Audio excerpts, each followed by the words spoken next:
A morte de cruz era uma morte horrorosa. A ideia da morte de cruz era esta mesma, que a vítima morresse lentamente, que ela fosse lentamente sendo torturada. E então começaram a espancar as costas do meu Jesus. Os historiadores dizem que o chicote era um azorrague, espécie de um azorrague com 12 pontas. Na ponta do chicote havia lasca de madeira, pedaço de osso, chumbo. E eles começaram a espancar as costas do meu Jesus. Começaram a chicoteá-lo. Começaram a espancá-lo. E ele, sabe o que ele disse? Nada. Ficou calado. Isaías, no capítulo 53, 750 anos, ou 800 anos aproximadamente, antes de Jesus. Veja o que Isaías profetizou, no capítulo de número 53, versículo de número 2. Porque foi subindo como renovo perante ele, e como raiz de uma terra seca, não tinha parecer, nem formosura. Olhámo-lo, mas nenhuma beleza havia para que nos agradasse. Era desprezado e o mais rejeitado entre os homens, homem de dores e que sabe o que é padecer. E como um de quem os homens escondem o rosto, era desprezado e dele não fizemos caso. Certamente ele tomou sobre si as nossas enfermidades e as nossas dores levou sobre si. E nós o reputávamos por aflito, ferido de Deus e oprimido. Mas ele foi traspassado pelas nossas transgressões e moído pelas nossas iniquidades. O castigo que nos traz a paz estava sobre ele, e pelas suas pisaduras fomos sarados. Todos nós andávamos desgarrados como ovelhas, cada um se desviava pelo caminho, mas o Senhor fez cair sobre ele a iniquidade de nós todos. Agora veja o que Isaías profetizou lá atrás. Ele foi oprimido e humilhado, mas não abriu a sua boca. Como cordeiro foi levado ao matadouro, e como ovelha muda perante os seus tosquiadores, ele não abriu a sua boca. Bateram nas costas do meu Jesus, e ele não reclamou. Espancaram as suas costas, ele não reclamou. Bateram na face do meu Cristo, e ele não reclamou. Espancaram a sua cabeça com uma cana, e ele não reclamou.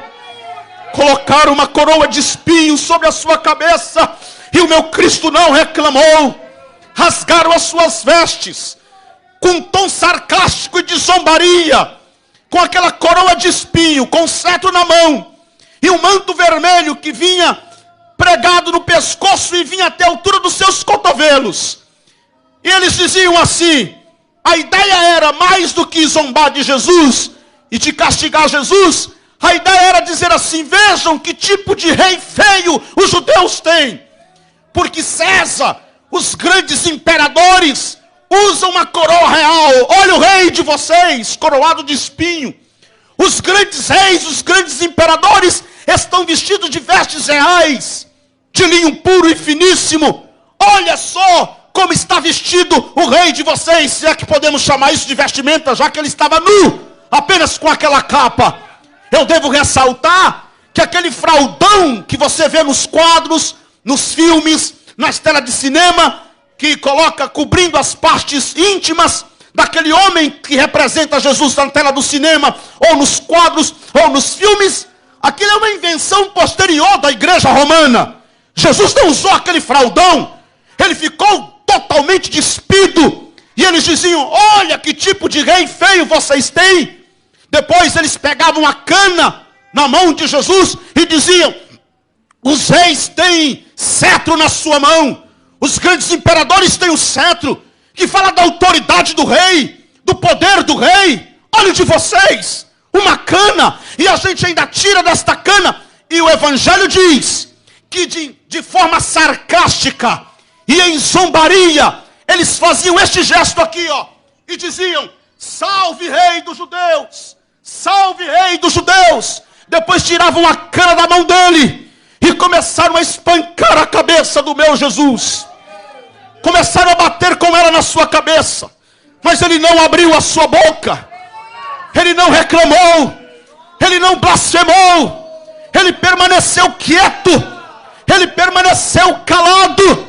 Colocaram uma cruz sobre os seus ombros, e o meu Cristo teve que carregar aquela cruz trajeto aproximado de 600 a 700 metros, num trajeto que nós chamamos de Via Dolorosa, e ele foi arrastando aquela cruz pesada até o Monte Caveira, até o Monte Gólgota. Lá eles pregaram as mãos do meu Senhor, pregaram seus pés, e ele estava crucificado entre dois ladrões. E Pilatos escreveu: Jesus Nazareno, Rei dos Judeus, e colocou este título na cabeceira da cruz. E lá estava o meu Senhor, humilhado, espancado, torturado, os olhos mal podiam abrir, todo ensanguentado, o corpo esvaindo-se em sangue, os batimentos cardíacos já estavam diminuindo, seu corpo, o seu organismo já estava entrando em colapso, Jesus já estava entrando em processo de morte. Mas o meu coração se enche de gozo e de alegria, porque mesmo que o meu Cristo já estava entrando em processo de morte, mesmo que o seu coração já estava diminuindo o batimento, mas ele naquela cruz, rasgado, torturado, machucado, à beira da morte, mas ainda permanecia Senhor da história. Permanecia Senhor da história. E você me pergunta: mas como assim, pregador? Ele permanece Senhor da história numa situação decadente e precária como esta? Eu posso lhe garantir, ele permanecia Senhor da história, porque os evangelistas contam para nós que naquele exato momento, no momento final, no ápice da sua missão, ele bradou dizendo: consumatum est, em latim, tetelestai, está consumado. Ele bradou: está consumado. Preste atenção, não foi um grito de desesperado, não foi um grito de quem está na ânsia da morte e em desespero, não foi um tom de quem diz assim: ufa, até que enfim acabou. Não, quando ele disse está consumado, ele estava dizendo: eu permaneço Senhor da história, está consumado, está pago, está feito, toda a dívida foi cancelada, a igreja agora está livre, e nós podemos levantar as mãos e dizer: livres, livres, finalmente livres, está consumado.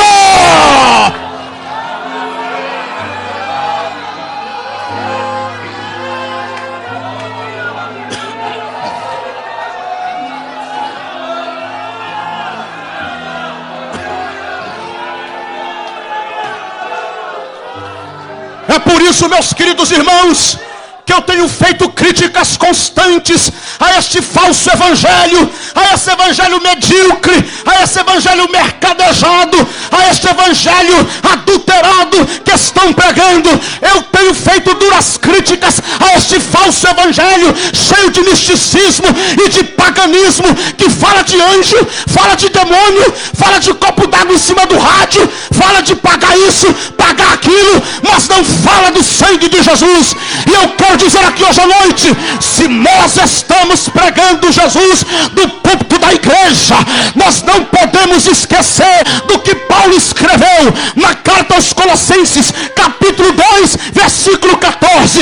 Ele disse: tendo cancelado o escrito de dívida que era contra nós e que constava de ordenanças, o qual nos era prejudicial, removeu inteiramente, encravando-o na cruz e despojando os principados e as potestades, publicamente os expôs ao desprezo, triunfando deles na cruz.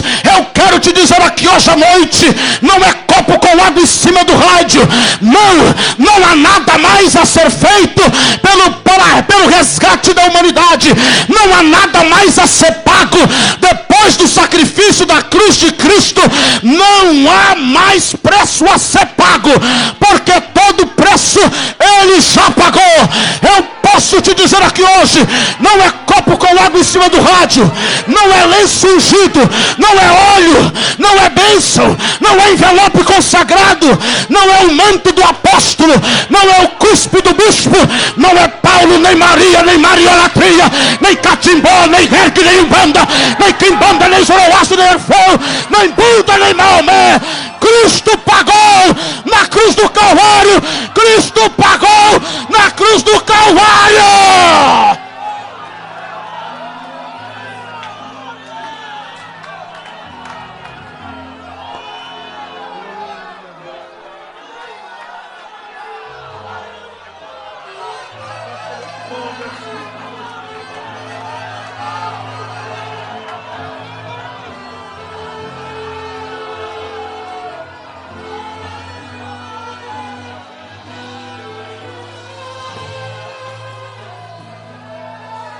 A cruz era tua, a cruz era minha. Jesus assumiu a cruz no nosso lugar. Sabe qual é o problema, meus queridos irmãos? Billy Graham, o maior evangelista do século 20, morreu o ano retrasado, aos 99 anos de idade. Eu tive o privilégio de visitar a casa dele em janeiro de 2016. E o velho pregador Billy Graham já pregava e dizia o seguinte: a cruz de Jesus, o evangelho de Cristo, tem duas alternativas: ou transforma ou ofende. E nós estamos vendo hoje pessoas muito mais ofendidas do que transformadas. Porque você prega a cruz, eu não gostei. Que mensagem é essa? Eu pensei que ele ia dar chave de carro. Eu pensei que ele ia profetizar bênção. Eu pensei que ele ia ver bola de fogo. A maior bênção é o meu nome escrito no livro do Cordeiro do céu, do Cordeiro de Deus. Aleluia, aleluia. E Billy Graham já dizia, aliás, Billy Graham tinha uma mensagem que ele pregava e dizia: a ofensa da cruz, a ofensa da cruz. E o velho pregador já dizia o seguinte: a cruz é uma confrontação, mas é uma confrontação que eu e você temos que enfrentar. Na cruz o nosso ego cai por terra, na cruz a nossa soberba cai por terra, na cruz a nossa arrogância cai por terra, porque Jesus pagou o preço. Jesus se humilhou por mim, por você. Louvado seja o nome do Senhor.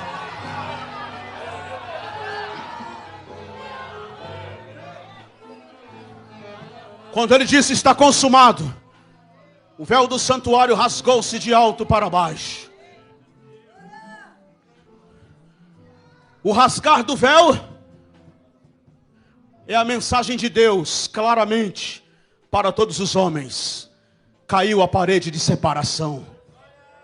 Um novo e vivo caminho foi consagrado pelo sangue de Jesus, derramado na cruz do Calvário. Não há mais intermediários.